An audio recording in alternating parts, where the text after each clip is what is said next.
Hello, Interior Alaska. That's right, Scoop Clark bringing you your sports for the evening. Hope you're having a good day, and we're going to make it better. Let's talk sports.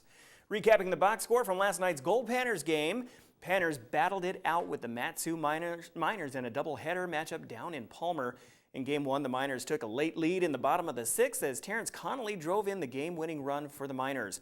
Now, the Panners had a chance to tie the game in the bottom of the 7th, but not with a true freshman on the mound who's 5-0 this season, who was able to force Tanner Pinkston to ground out, along with striking out Jacob Hayes. Tyler Stubblefield later sealed the victory for the Miners, getting Eric Hutting to strike out swinging. Miners win first game 1-0. Game 2, it was all about the Panners' offense as Hayes drove in 4 runs with 3 hits and Pinkston had 2 runs with 2 hits. Panners picked up 5 runs to start the first inning.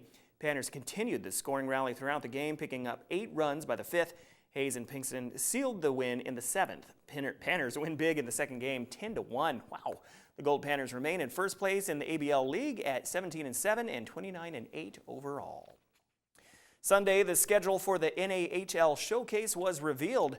The Fairbanks Ice Dogs will have 4 games in the Schwann Super Rink in Blaine, Minnesota, September 17th through the 20th. The reigning Robertson Cup champions will face the Wichita Falls Wildcats, Amarillo Bulls, Rio Grande Valley Killer Bees, the Austin Bruins, which will be a rematch from last year's Robertson Cup championship finals. Now, the Bulls were the South Division champions, and the Wildcats and Killer Bees were playoff teams from the South Division last season.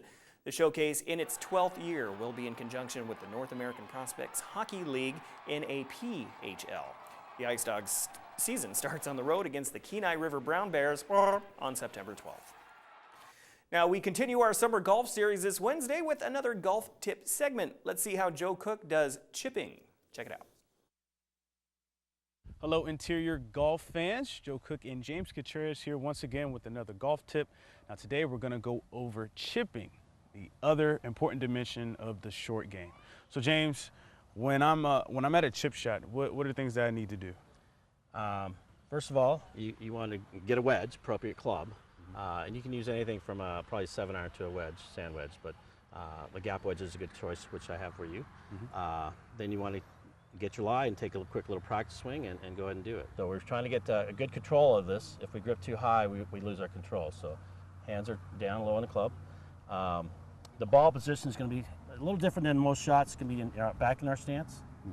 Your feet are going to be about a club-headed part at your heels over here. And we're going to put weight on this foot, so we're going to turn it open. Okay? Be a little bit closer to the ball. Most people get too far away. There you go. The last thing is your weight, hands are forward, and you're going to lean forwards to make this shot. The club's going to be a short, the backswing's going to be a short swing, about up to your knee height. About knee high. And then we're going to make a swing down. Cool. All right. Let's see. Okay. What we need to do is take a little quick practice swing. Okay. You want to feel the ground. So the important shot thing in this shot is to hit the ground first, or ground and ball at the same time. There you go. We don't want to top the ball. All right. So leaning. A little better. So if you hit it right, it'll put a little check spin on it, and it'll release out, and you'll have control of your ball. Now, why don't you show us with the extra? I know I'm an amateur, so I'm trying to figure out how to do this. But show us how it's done. So,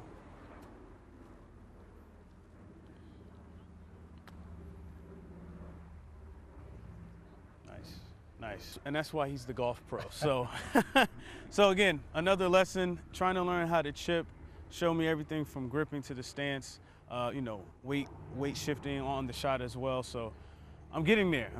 It's getting there. So now we're gonna, next week we're gonna do the big one. The full swing. So join us here next week for another golf tip with James Contreras. Okay. Golf tips. Chipping's hard to do. I've got a really good friend named Dale who every time he's on the course, when he chips, everyone's like, who is that? And I say, that's Chip and Dale. That'll do it for sports tonight. For more KTVF sports, you can log on to Twitter, YouTube, WebCenter11.com, and download our mobile app. All right, Mike Schultz has your full weather forecast coming up next. Stay tuned.